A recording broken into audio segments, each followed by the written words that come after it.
guys, today I am back to film my February favorites. I apologize for my makeup, but I just got done with work. I actually have already filmed my favorites, but the video is just so awful that I'm like, no, I'm just going to refilm it. Because that night I had left out some products too, so I was like, might as well just go ahead and refilm it. So that's kind of why my makeup does not look as pretty as it did this morning, as I've been wearing it for a while. It's already been on for, I think, like 8 hours now, so, you know, it's seen better moments. But I'm going to go ahead and get started right away with my favorites, and then we'll do honorable mentions and unfavorites. The first favorite I want to talk about, though, is actually not beauty related at all, but I just wanted to mention it because, I don't know, it's just fun to talk about these things. But my first favorite is Fuller House on Netflix. I have to say, it is so cute and adorable, and I was like, this show is going to be awful, because I did kind of see an episode of, what's it called? Like, there's Boy Meets World, and now I think that it's called Girl Meets World or something. I don't remember what the spin-off of it's called, but that one's, like, not as good. And I was like, man, I don't know if Fuller House is going to be as good as Full House, but it is. It does kind of have, like, a Disney Channel vibe to it a little bit, like, especially with, like, the kids and stuff, I kind of feel like, but I like it. It's actually pretty good, I think. They did a pretty good job with it. I know there are some people that are complaining that it's not good or whatever, but I personally really liked it, so that's kind of one of my favorites this month. It was definitely a more cheerful show than the other Netflix show that I've been watching, which I'm actually going to mention in my unfavorites, so hopefully I don't forget by the time we get to the unfavorites. But jumping right into the beauty favorites then, I have a ton. I don't know, this is just a month of, I guess, good things. First thing up I'm going to talk about, I am literally so excited about this. It's kind of sad because it's just a scrub, but it is the Soap & Glory Smoothie Star Oat Sugar and Shea Breakfast Scrub. This is so good. I've been wanting to try Soap & Glory products because it is a newer brand to Ulta, but I'm just kind of putting it off. I'm like, it's not horribly priced, but it is a little bit pricier. But I'm just like, I don't know, for some reason I was just always kind of putting it off. Like, I think this was like $15, and I was like, oh, there's other scrubs that are cheaper, they're probably just as great. No, they're not just as great. This is amazing. But I originally was trying this because Emily Noel, I think that's her original channel. She used to have two, but now she's just got the one. But she was talking about how this was fantastic. I think it was even in her Emily Awards. She's not kidding. It's amazing. It says it's a maple scent, and I agree with that, but it's almost like a really sweet mapley scent, like almost like a maple like cookie or something. It's so good. I could sit here with this like attached to my face all day and smell it because it smells so good. But it is one of the best exfoliating scrubs I have ever used on top of that. It's just got like really, I don't know how to explain it, but I'll try to show it. Just the grit though is really, really nice. I have used like the Tree Hut ones before, and I thought those were really nice, but this just completely blows that out of the water. It's so nice for exfoliating. It even impressed my boyfriend, and now he is saying we have to keep repurchasing this because he loves it. But it makes you super soft. It gets off dead skin really, really easily. It smells fantastic. Like, it's just all around great. So if you really like scrubs or you've been wanting to try one, I would recommend just starting off right away with that one because it is fantastic. So next on to a couple hair products, or I should say one hair product. The other one's more of an honorable mention, so I'll save that one for later. But I have recently come back to my Batiste. I have taken a little break from this, and I was using another dry shampoo that's just not as good. Or if I wasn't using dry shampoo, I was using baby powder, and it just wasn't cutting it. So then I've come back to Batiste. I realized how much I really do love this dry shampoo. But I have noticed too that my hair does seem like it gets used to it, and it doesn't seem to work as effectively for me. So I do have to kind of take little breaks from it and come back to it, which is fine. It's not a huge deal, but I'm just realizing that this dry shampoo actually does make my hair feel clean. Whereas example, like the Herbal Essences one that I was using, it would get rid of the oiliness, but my hair wouldn't feel clean. You know, it just feels like it has a ton of product in it, and it wouldn't look clean. It just looked like it had a ton of product in it. So this actually does make my hair look and feel clean, and for me that's been just like a huge relief instead of it feeling powdery and thick, and like it's got hairspray and just a million things in it. So I have really missed this, and I'm glad to have it back. This is actually in a new scent. It is the Neon Lights Pomegranate and Jasmine. I think this might be my favorite now. It smells really good. So they did have one other new one, but I don't think the scent was on it. It had like some girl on it. I don't know who she is though. So there's another new scent too, but I haven't tried that one out yet. Next I'm going to talk about fragrance a little bit. One of my favorite fragrances for Valentine's Day, I don't know why this is, but it always makes me think of Valentine's Day, is the Bath & Body Works Velvet Sugar, which has worked out really conveniently since I am panning this for Project Pan. But I have been using the fragrance a lot around Valentine's Day. I think it was pretty much all I wore for about 3 or 4 days right around Valentine's Day. It's one of my favorites. The notes of it are red velvet cream, golden plum, sugared musk, pink jasmine, and wild strawberries. It's sweet, but it's not like, I don't feel like I'm wearing like a cupcake or anything. Like it's sweet, but I think that musk kind of really helps it become more of a fragrance and less like, you know, vanilla cake or whatever. But this is really good, so I'm kind of glad I got to use it at least for a little while, especially since I'm panning so many fragrances. But it always makes me think of Valentine's Day for some reason. I'm guessing maybe just the packaging and like the way the scent is, but I was in love with this month. Talk about a couple blush products because there was actually quite a few of these too that I really liked. First up is the Wet n Wild Ombre blushes. I love these. Now, there's a couple YouTubers that when they give their opinions on product, I trust them probably over anybody else. And Tati or Glam Life Guru, she is definitely one of them. Emily Noel is another one. But she kind of said that these weren't so great. And of course, I'd already picked them up at that point.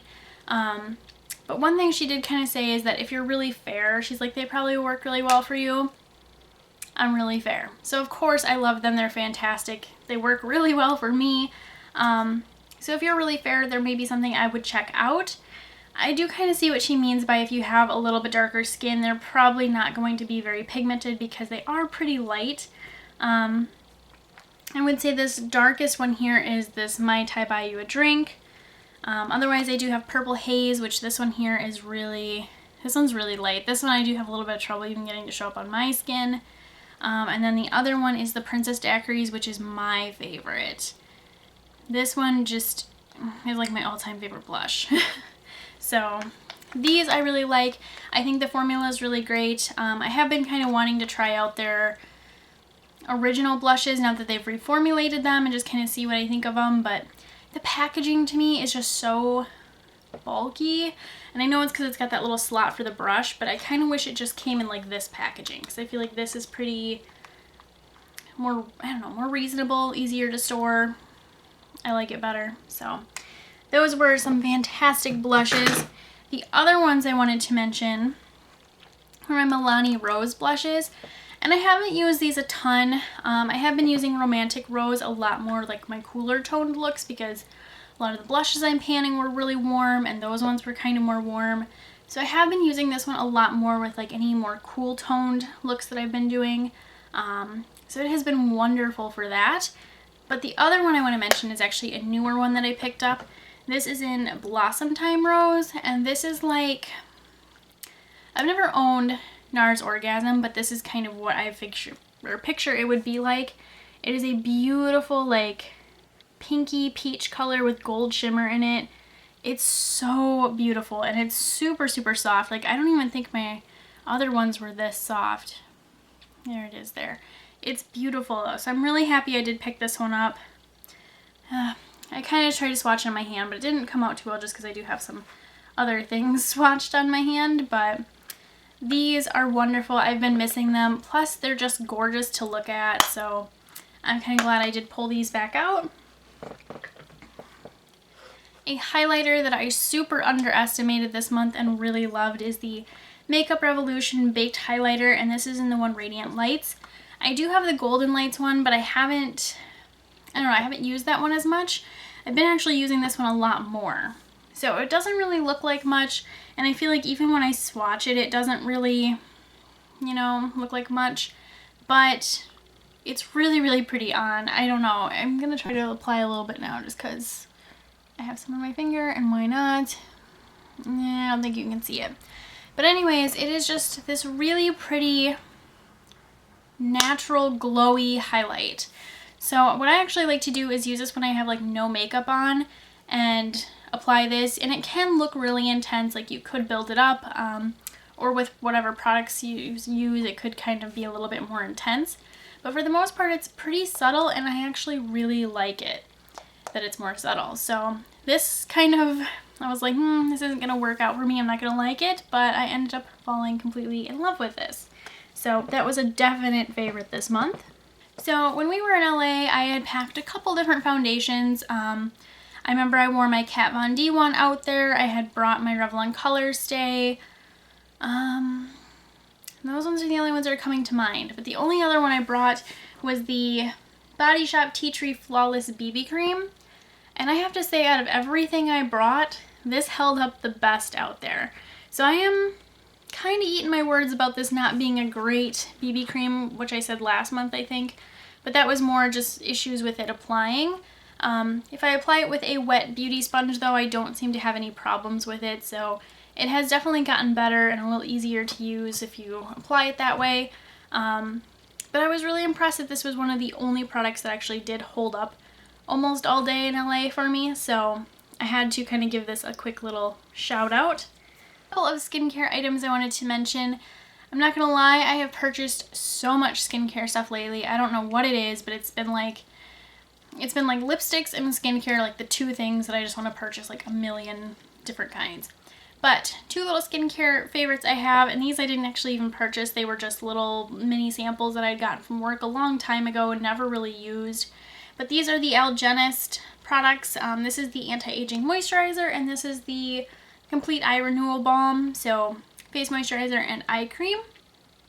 But the reason these have been a huge favorite for me is that they are probably one of the, I don't know, they're very thick and very moisturizing, but they don't feel super heavy or leave like a really residue feeling on my face. A lot of like heavier moisturizers, my face tend to feel greasy, or it'll have like issues like the Philosophy one where it kind of pills up and balls up on my face, and it's just like really weird, and I don't understand why it's doing that.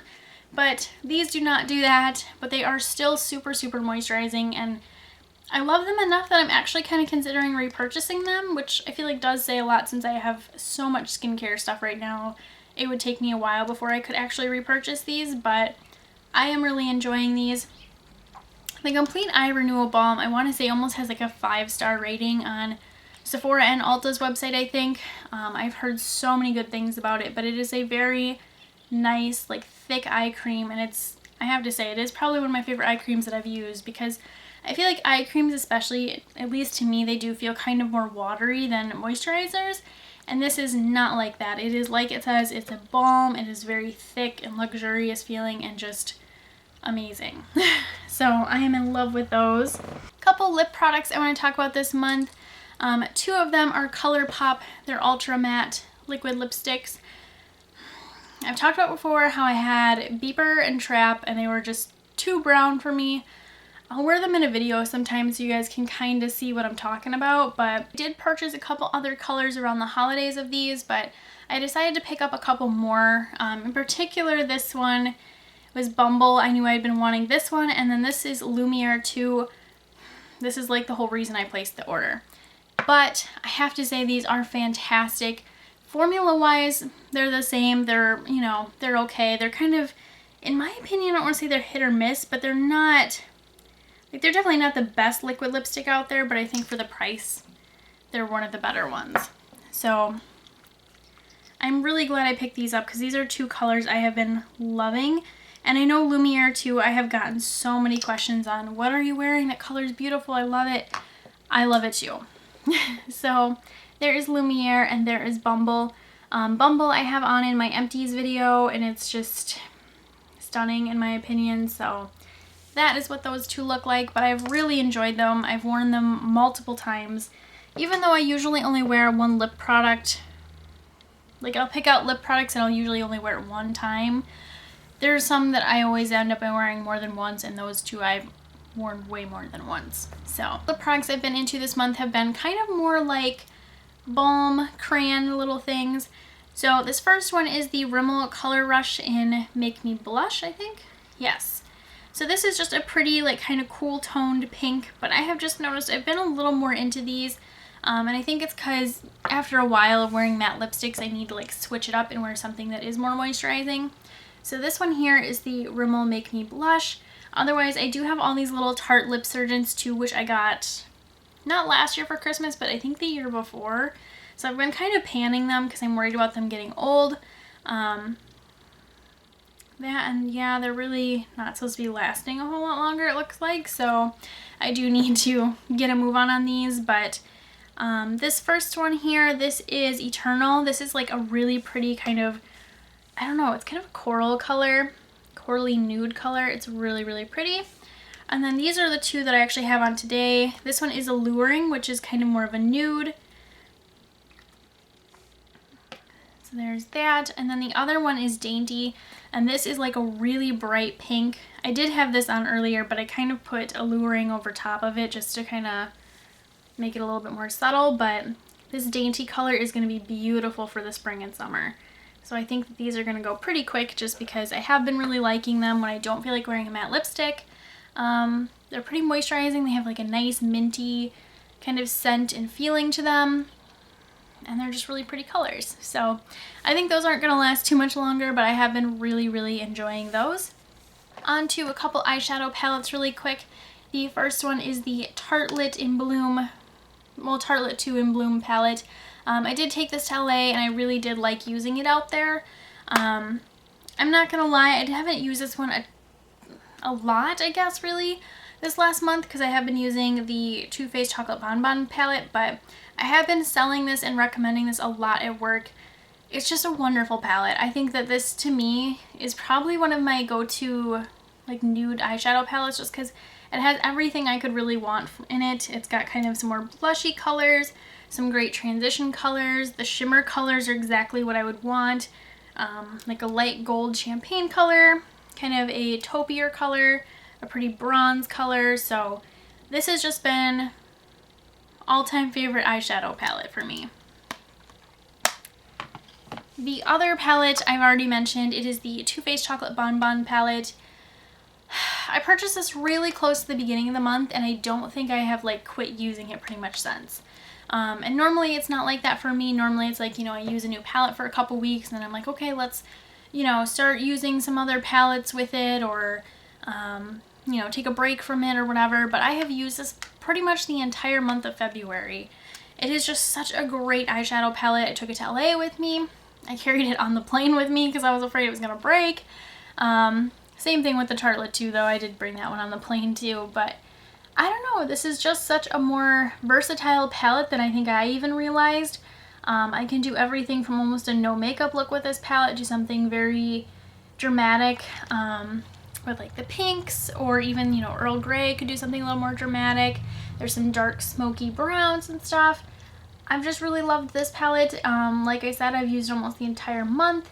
I even think that the quality of this one might be a little bit better than some of the other Too Faced Chocolate Bar palettes. I think some of the shadows, at least for me personally, seem like they even blend out a little bit better, which I didn't know was possible because the other Too Faced palettes are pretty great too. But I just find myself reaching for this one over pretty much all the other eyeshadow palettes I had out this month. So I have loved this. Now on to honorable mentions. I don't really have any except for just one.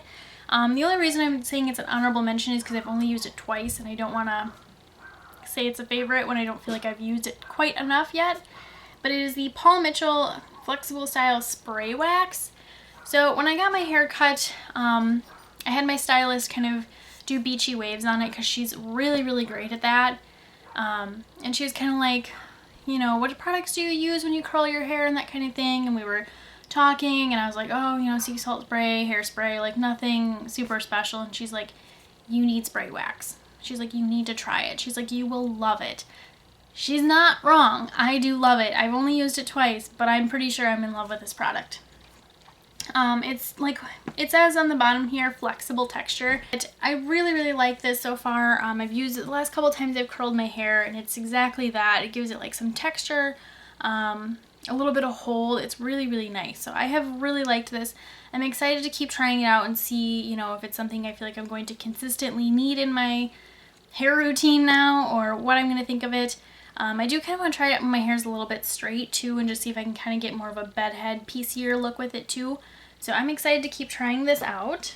On to my unfavorites. Unfortunately, I do have 3 products that were unfavorites for me. The first one I actually no longer have. I returned it, but it was the Revlon Colorstay Compact Foundation. I really liked that foundation, but the shade selection with that is just horrible. And it kind of bums me out because I got my normal color of buff, but it's just really orange and way too dark. I'm gonna have to maybe see about getting the ivory color and see if maybe that would be a little bit better match for me or something, but I don't know, it just was way too orange. Like I said, shade selection was really bad. However though, I really did like it for the same reason I like the Makeup Forever HD Stick Foundation. It's very lightweight, it feels like I have no makeup on, which I think is really cool. It actually made me look really poreless when it's like first applied. As the day goes on, I can kind of see my pores a little bit more, but it's still not bad. It's more poreless than some other foundations that I do have. And I don't even think I was using a pore filling primer with it really either, so not bad.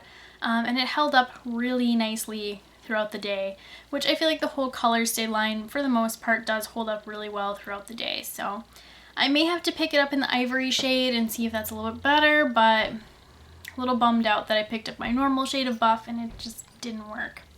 So the other unfavorite is this. It is the Lorac Front of the Line Pro Liner. I got this for free as gratis, and I am currently panning this in my Project Pan. This liner is just so dry. I don't really understand Lorac's thought process with this liner because I absolutely hate it. It is just so dry. It is a twist up, but it just, I don't know. Like there's one swipe, which doesn't look bad I guess, but it was like really dragging that whole time I did that. I don't know, I actually had a huge piece of it like break while I was using it. That was horrible. I had a piece like flake off in my eye when I was trying to use it on my waterline, thinking since maybe it's more of a dry liner, it would work really well in my waterline. Huge little chunk of it just like flaked off into my eye and was horrible. So I'm just really hoping to be done with this thing soon because it has not went well so far. And lastly, I have an eyeshadow palette. It's not that this eyeshadow palette's horrible. It's just that something about it, I've just been like, I don't want to use that. But it is the Too Faced, the original chocolate bar palette. I don't know, I paired this with the Chocolate Bonbons palette like the last 2 weeks of February. Just thinking like I could kind of come up with some fun looks using, you know, some shadows from each of them. But I can't. For whatever reason, I just don't want to use this palette. I don't know, it's just like when I open it, I find myself doing the same like 3 looks with it. Very creative when I use this palette. A lot of times I throw creme brulee on the lid or marzipan. I end up using caramel as a transition, salted caramel as a transition color.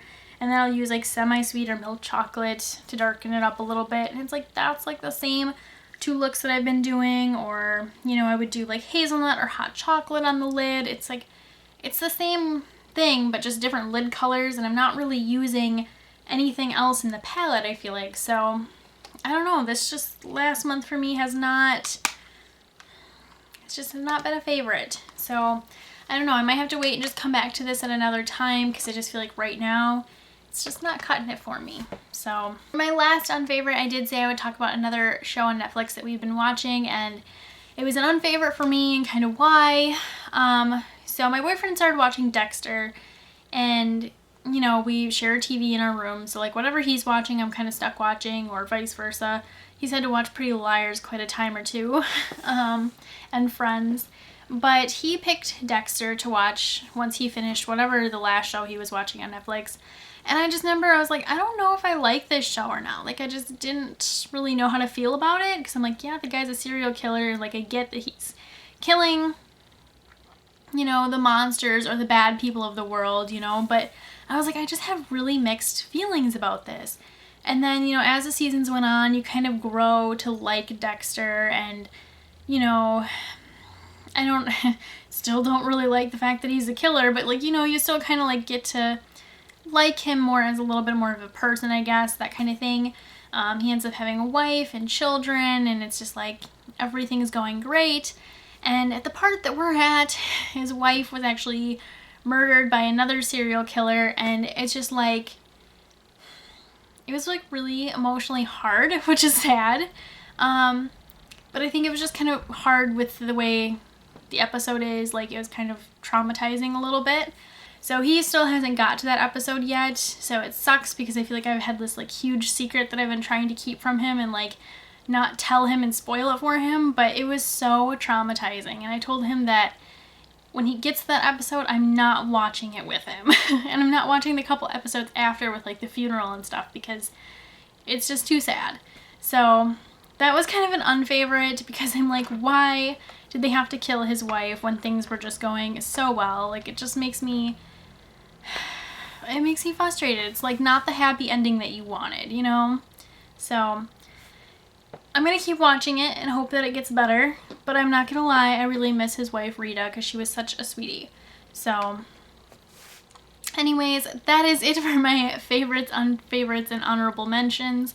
I'm glad I refilmed this because it's been way better this second time around. So thank you guys so much for watching, and I'll see you next time. Bye!